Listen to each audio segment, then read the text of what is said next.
Dalle moschee del Veneto al Palazzo della Regione accadrà martedì 30 settembre alle 9 e sarà in assoluto la prima volta. Al Balbi di Venezia arriveranno 15 imam in rappresentanza delle comunità musulmane sparse nelle 7 province. A riceverli il governatore Luca Zaia, ad accompagnarli il vicepresidente della Consulta regionale per l'immigrazione Abdallah Khesraji. In agenda la definizione della strategia per contrastare il radicalismo islamico attraverso sermoni unificati e in italiano, ma pure una consulta teologica.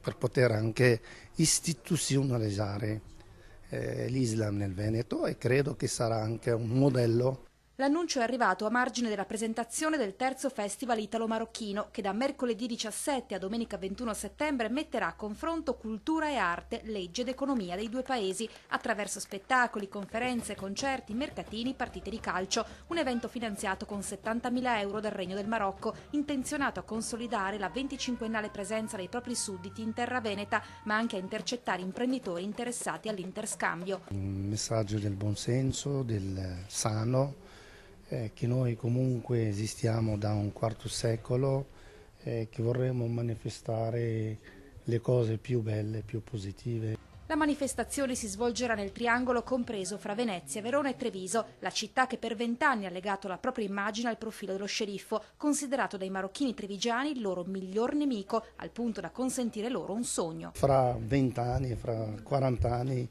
un sindaco che si chiama Omar Gentilini